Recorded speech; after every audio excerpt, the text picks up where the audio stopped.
ज्येष्ठ स्वातंत्र्य सेनानी स्वर्गीय साहेबरावजी थोरवे दादा यांनी लावलेलं एक छोटंसं रोपटं लोकमान्य विद्यालय आणि या रोपट्याला खत पाणी घालण्याचं काम या सर्व गुरुवर्यांनी घातलं.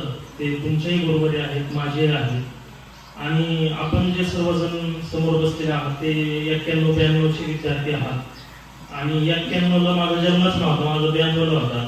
म्हणजे मी खूप लहान होतो, परंतु आपण सर्वजण अशा पिढीत जन्माला आलेलो आहे की आपण 19 आणि 20चा काळ ह्या दोन ह्याच्यामध्ये शतकांमध्ये जो आमूलाग्र बदल झाला तो पाहण्याचे साक्षीदार आपण सगळे आहोत. त्या काळचं शिक्षण जर म्हटलं तर ह्या संस्थेने अनेक इंजिनियर दिले, अनेक डॉक्टर दिले, अनेक क्लास 1 अधिकारी दिले, अनेक तहसीलदार झाले, अनेक कलेक्टर झाले, अनेक वेगवेगळ्या क्षेत्रामध्ये प्रगती करणारे विद्यार्थी या संस्थेने दिले. आणि तसं जर पाहिलं तर आता वाळके सरांचा मुलगा बाहेरच्या देशात गेला, जाऊन आला, पडवळे सरांचा श्रीकांत सुद्धा बाहेरून आला, डॉक्टर्स रासाळ सर सुद्धा मला डॉक्टर इथूनच हे झाले. म्हणजे आता मी काय माझ्या आठवणी सांगायला उभा राहिलेलो नाही, कारण की मी तुमच्या बॅचचा नाहीये. परंतु मला सध्याच्या शिक्षणाचं एक थोडंसं वाईट वाटतं की सर तुमचे विद्यार्थी श्रीकांत इथे शिकला, पिटू प्रशांत इथे शिकला, रसाळ सरांचे मुलंही इथे शिकले, परंतु आता म्हणजे शिक्षकांचा आता का आपण ज्या संस्थेत शिकवतो, आपण ज्या शाळेत शिकवतो त्याच शाळेवरचा एवढा काय विश्वास उठला की आपल्याला नगरला जावं लागतं, कड्याला जावं लागतं. मग जर तुमचा विश्वास त्या ठिकाणी राहिला नाही तर मग आमच्या सारख्यांनी त्या शाळेवर विश्वास ठेवायचा कसा? हा विश्वास मिळवून द्यायचा असेल तर 100% त्या शिक्षकांनी आपले मुलं त्या शाळेत ठेवले पाहिजे.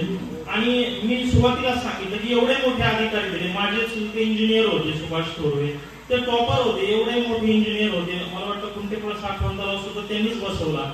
म्हणजे इतके मोठाले अधिकारी दिले, इतके मोठाले शिक्षक दिले.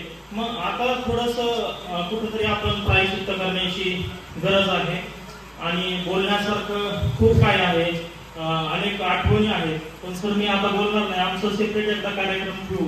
मी 2008-9च्या बॅचचा आहे, त्यामुळं तुम्हाला परत एकदा बोलू आणि त्यावेळेस माझ्या आठवणी मी सांगेन.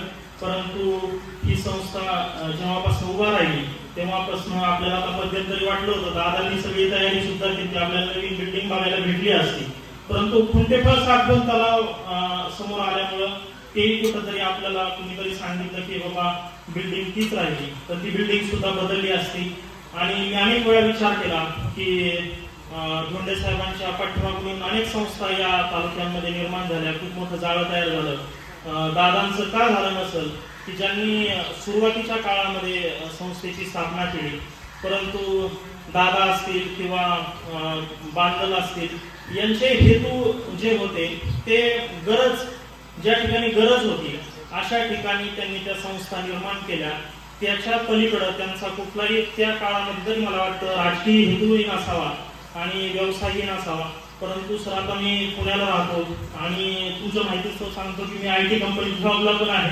सामाजिक कार्य त्याच्या व्यतिरिक्त मला शनिवारी आणि रविवारी सुट्टी असते, त्या ह्याच्यामध्ये मला वेळ भेटला तर मी करतो.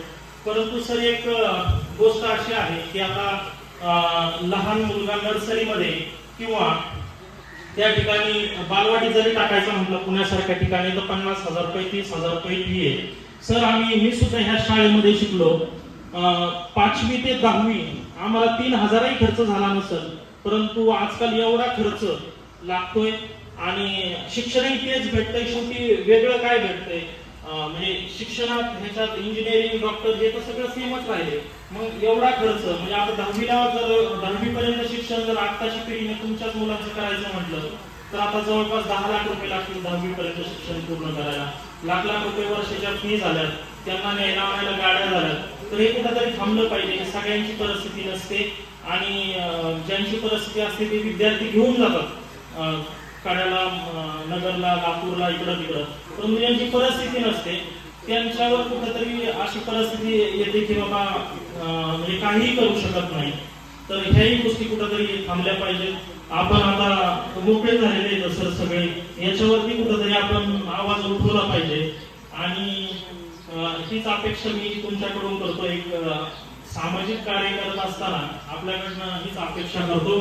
मला बोलण्याची संधी दिली. 6 महिन्यापासून बंडूबाईंचे फोन येत होते की आपल्याला कशा पद्धतीने कार्यक्रम करता येईल, काय करता येईल, कसं करता येईल.